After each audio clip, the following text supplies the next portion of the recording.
Hello दोस्तों, मेरा नाम प्रियंका है और मैं एक आईटी कंपनी में जॉब करती हूँ। मैं एक बहुत ही सुंदर सी लड़की हूँ। मेरी उम्र 25 साल की है। मैं अभी तक सिंगल ही हूँ, पर कुछ दिनों से हमारी ही कंपनी में काम करने वाला रोहन मुझे पसंद करने लगा था। हम दोनों साथ में ही काम करते थे और काफी वक्त एक दूसरे के साथ बिताए थे। मुझे भी रोहन पसंद आने लगा था।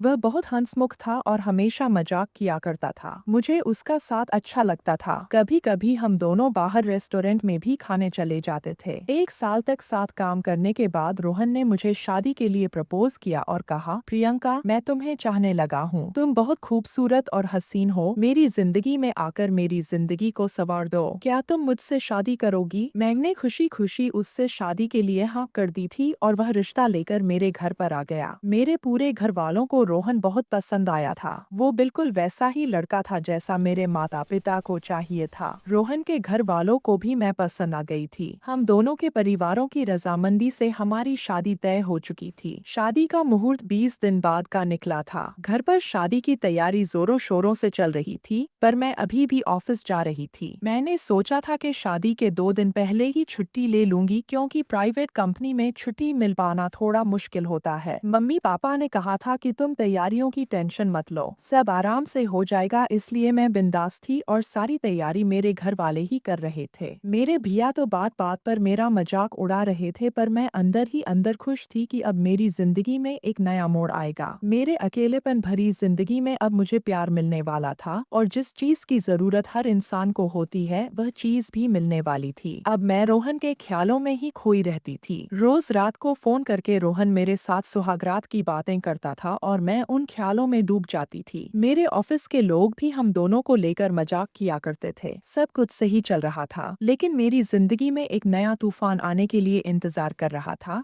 जिससे मैं बिल्कुल अनजान थी। एक तरफ जहां मैं रोहन और मेरी नई जिंदगी के नए सपने देखने लगी थी, वहीं दूसरी तरफ मेरी जिंदगी में भूचाल आने को तैयार था और मुझे पता नहीं था कि वह मुझे इस तरीके से मसल कर रख देगा। एक दिन रोहन ऑफिस नहीं आया था क्योंकि उसकी तबीयत खराब थी। इसी वजह से मुझे ऑफिस में ज्यादा काम करना पड़ रहा था। काम खत्म होते होते रात के 10 बज चुके थे। मुझे घर जाने के लिए काफी लेट हो गया था। मैंने तुरंत अपना पर्स लिया और बाहर निकल गई। फिर मैं सड़क पर ऑटो का इंतजार करने लगी, लेकिन तभी मौसम खराब होने लगा और बारिश शुरू हो गई। खड़े होने के लिए कोई जगह नहीं थी, इसलिए मैं बारिश में ही भीग रही थी। इतनी रात हो जाने के कारण मुझे कोई ऑटो भी नहीं मिल पा रही थी। मैं बहुत देर तक ऑटो का इंतजार करती रही। मैं अब खड़ी खड़ी परेशान होने लगी थी। मैं बुरी तरीके से भीग चुकी थी कि तभी मेरे सामने एक बड़ी सी कार आकर खड़ी हो गई। कार की खिड़की से एक नौजवान ने कहा, गाड़ी के अंदर आ जाओ, बारिश में खड़ी रहोगी तो बीमार पड़ जाओगी। मैंने उसे देखा तो मैंने उसे पहचान लिया। यह मेरे ऑफिस का नहीं था, बल्कि मेरे सामने वाले ऑफिस में काम करता है। कई बार लिफ्ट में आते जाते मैंने उसे देखा है। जब भी लिफ्ट में मैं उसके साथ अकेली होती हूँ तो वो मेरी तरफ चुपके से देखता रहता है। एक बार मैं ऑफिस के बाद ऑटो का इंतजार कर रही थी कि तभी यह नौजवान मेरे पास आ गया था। उसने उस दिन भी मुझे लिफ्ट ऑफर की थी, पर तभी उधर से रोहन अपनी बाइक लेकर आ गया था और मैं उसके साथ चली गई थी। वह काफी देर तक हम दोनों का पीछा करता रहा था, पर आज तो रोहन भी नहीं है और यह लड़का मुझे फिर से लिफ्ट ऑफर कर रहा है। मैंने सोचा किसी अजनबी से लिफ्ट लेना सही नहीं रहेगा। यह सोचकर मैंने उसे मना कर दिया और कहा, थैंक यू, पर मैं ऑटो का इंतजार कर लूंगी। इतने में वह नौजवान भागता हुआ बाहर निकल आया और कहने लगा कि रात के 11 बज चुके हैं। इतनी रात को तुम्हें कहीं ऑटो नहीं मिलेगा, मौसम बहुत खराब है और इतनी रात को किसी लड़की का ऐसे अकेले खड़े रहना भी सेफ नहीं है। तुम प्लीज मेरे साथ चलो। अब वो वही खड़े होकर मेरे जवाब का इंतजार करने लगा। मैंने थोड़ा सोचा समझा और फिर मुझे लगा कि इसकी मदद ले लेनी चाहिए। मैं उसकी गाड़ी में बैठ गई। उसने कहा, तुम तो बुरी तरीके से भीग चुकी हो, मेरा घर सामने ही है, चलो पहले अपने कपड़े बदल लो, फिर मैं तुम्हें घर ड्रॉप कर दूंगा। मैं ठंड से कांपने लगी थी। वो मुझे अपने घर लेकर चला आया और तुरंत ही उसने मुझे एक टॉवल पकड़ा दिया। उसके बाद वह मुझे अपने कमरे में लेकर आ गया और अपना एक शर्ट पैंट मुझे दिया और कहा, इसे पहन लो। वह कमरे से बाहर चला गया था। मैं अपने जिस्म को पोंछ रही थी कि तभी मुझे सामने पड़ा हेयर ड्रायर नजर आया। मैंने सोचा पहले अपने गीले बाल सुखा लेती हूँ, क्योंकि अगर मेरा सिर गीला रहता है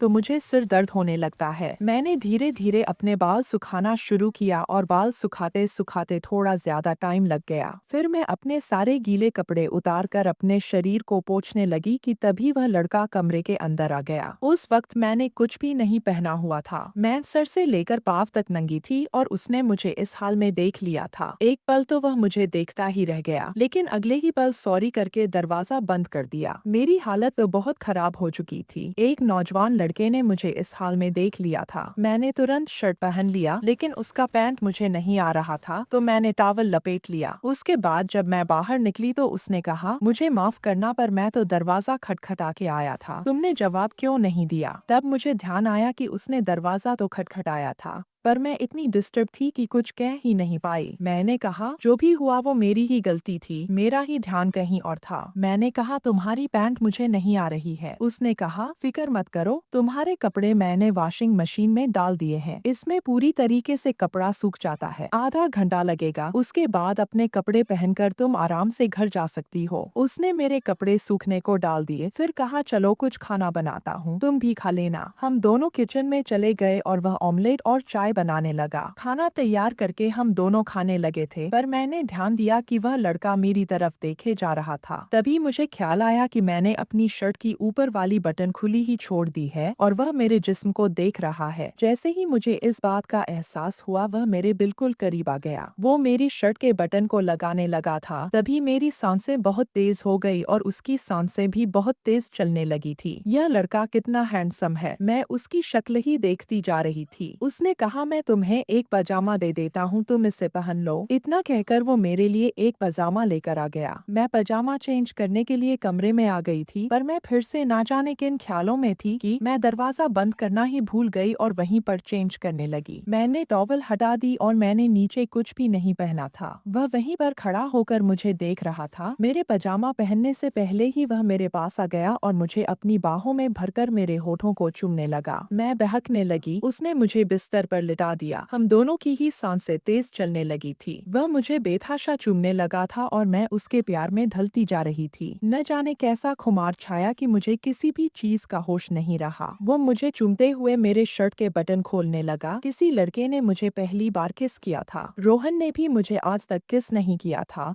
बस मेरा हाथ पकड़ा था। रोहन का ख्याल आते ही मुझे याद आ गया कि मेरी शादी होने वाली है, पर अब मैं इस रोमांचक सफर के उस मोड़ पर पहुंच चुकी थी कि चाहकर भी अपने आप को रोक ना पाई। उसने धीरे धीरे मेरे शर्ट की सारी बटनें खोल दी। मैं उसकी प्यार की गहराई में डूब गई। आधे घंटे तक हम सुध बुध खोकर मोहब्बत करते रहे, लेकिन तभी अचानक मुझे लगा कि यह मैं क्या कर रही हूँ। यह सोचते ही मेरी आंखों से आंसू निकल आए। मैंने कहा, यह क्या कर रहे हो? मैं तो तुम्हें जानती तक नहीं हूँ। उसने कहा, मैं आकाश हूँ, आकाश सिंघानिया। यह नाम सुनते ही मैं चौंक उठी, क्योंकि मेरे बगल वाले ऑफिस का सीईओ आकाश सिंघानिया है, यानी कि यह एक काफी रईस लड़का है। और ये कहीं मुझे जानता तो नहीं, क्योंकि हर वक्त यह मुझे अपनी बिल्डिंग के आसपास मिल जाता है और मेरे साथ रोज लिफ्ट में एक साथ ही चढ़ता उतरता है, लेकिन मैंने कभी उस पर ध्यान नहीं दिया था। मैंने कहा, रुक जाओ, इससे ज्यादा कुछ नहीं करो। हालांकि मैं खुद को ही रोक नहीं पा रही थी, पर शायद वह मेरी आंखों में आंसू देखकर रुक गया और कमरे से बाहर चला गया। उसने अपनी हद पार नहीं की थी और मेरी इज्जत सही सलामत थी। मैं जल्दी से उठी तो देखा मेरे गीले कपड़े सूख चुके हैं। मैंने जल्दी से अपने कपड़े पहन लिए और बाहर आ गई। आकाश मुझसे नजरें नहीं मिला रहा था, पर मैं उससे बात करना चाहती थी। वह मेरी तरफ बिना देखे बोला, चलो प्रियंका, तुम्हें घर ड्रॉप कर देता हूँ। हम दोनों कार में बैठ गए। मैं चाहती थी कि आकाश मुझसे बात करे, जो कुछ भी हमारे बीच में हो चुका है उसके बारे में कुछ तो कहे,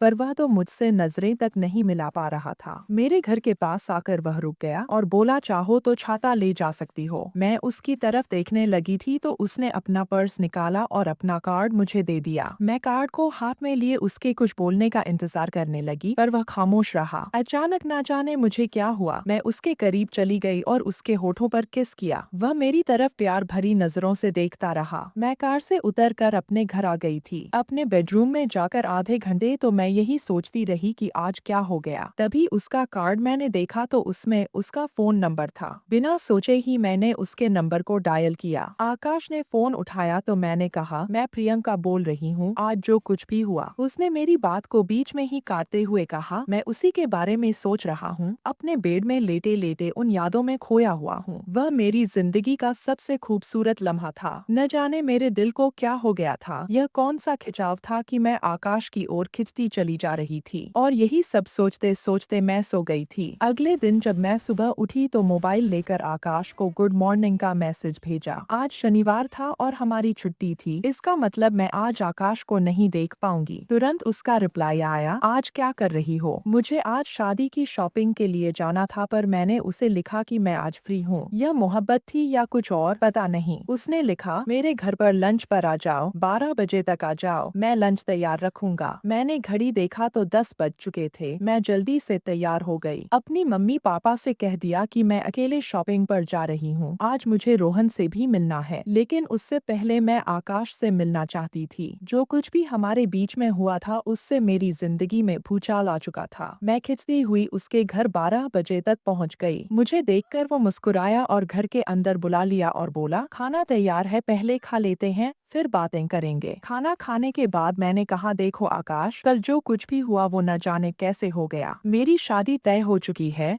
और 19 दिन के बाद मेरी शादी है। मेरी बात सुनकर उसके चेहरे पर गुस्सा साफ नजर आने लगा था, जैसे कि वह मुझे खोना नहीं चाहता। क्या वह मुझसे प्यार करता है? यह कहकर मैं वहाँ से जाने लगी थी कि अचानक उसने मेरा हाथ पकड़ लिया और कहा, अगर तुम्हारा इरादा बदल जाए तो मैं तुम्हारा यही इंतजार करूंगा। उसकी आंखों में मुझे अपने लिए मोहब्बत नजर आ रही थी। उसके एक स्पर्श से मेरे पूरे बदन में हलचल शुरू हो गई थी। मैं यूं कमजोर क्यों पड़ती जा रही हूँ? मैं तुरंत उसके करीब आ गई और उसे एक हग किया। वह पल मुझे बिल्कुल पागल कर रहा था। बहुत मुश्किल से उससे अलग होकर मैं बाहर निकल आई थी और रोहन के साथ फिर शॉपिंग में बिजी हो गई। रात को मैं जब घर आई तो रोहन का फोन आया, पर ना जाने क्यों अब उससे बात करने का मन बिल्कुल नहीं कर रहा था। वह रोमांस जो हमारे बीच में फोन पर होता था उसमें मुझे मन नहीं लग रहा था। मैंने कहा, रोहन मैं बहुत थकी हुई हूँ, कल बात करते हैं। और इतना कहकर मैंने फोन रख दिया और फिर ना चाहते हुए भी मैंने आकाश को कॉल किया। आकाश ने फोन उठाते ही पूछा, आज क्या किया सारा दिन? मैंने कहा, मैं रोहन के साथ शादी की शॉपिंग में बिजी थी। तुमने क्या किया? उसने कहा, बस तुम्हारे ख्यालों में खोया हुआ था। वह ख्याल दिल से निकलते ही नहीं। अगर कल फ्री हो तो प्लीज लंच पर आ जाना। मैंने कहा, मैं नहीं आऊंगी, तुम्हें पता है मेरी शादी होने वाली है। कहकर मैंने फोन रख दिया। पर ना जाने वो कौन सी शक्ति थी कि अगले दिन 12 बजे फिर से मैं उसके घर पर पहुंच गई थी। आकाश मुझे देखकर मुस्कुराने लगा और फिर मुझे अंदर बुला लिया। खाना खाने के बाद हम दोनों सोफे पर बैठे हुए थे। अचानक वह मुझ पर टूट पड़ा और मुझसे प्यार करने लगा। मुझे चूमने लगा और बोला, तुम तो कह रही थी कि मैं नहीं आऊंगी तो फिर कैसे आ गई? क्या तुम भी वही महसूस करती हो जो मैं करता हूँ? तो फिर यह दूरी क्यों? आओ इस दूरी को मिटा देते हैं। उसकी बातों में मैं मदहोश होने लगी थी। मैं उसके प्यार को महसूस करने लगी थी। उस पल में मैं इस कदर डूब चुकी थी कि उसने मुझे पूरे तरीके से अपना बना लिया। जब मुझे होश आया तो बहुत देर हो चुकी थी। 18 दिन के अंदर मेरी रोहन के साथ शादी है, पर मैं पूरे तरीके से आकाश की हो चुकी हूँ। आकाश ने कहा, अब तुम मेरी हो, मैं तुम्हारा साथ नहीं छोड़ सकता, चलो मेरे साथ। वह मुझे अपने साथ अपनी कार में मेरे घर लेकर गया और सीधे मेरे घर के अंदर घुस गया। फिर मेरे मम्मी पापा को बुलाने लगा। मेरे मम्मी पापा आए तो बड़ी ही अजीब निगाहों से उसे देखने लगे थे। आकाश ने अपना परिचय दिया, फिर कहा, आपकी बेटी और मैं एक हो चुके हैं, अब अलग नहीं हो सकते। उसकी इस बात से मेरा चेहरा बिल्कुल शर्म से लाल हो गया। उसने मेरी मम्मी पापा को यह बात कैसे कह दी? मेरे मम्मी पापा बड़ी बड़ी आंखें बनाकर मेरी ओर देखने लगे थे। पापा बोले, पर बेटी, कुछ दिनों के बाद तो रोहन के साथ तुम्हारी शादी होने जा रही है।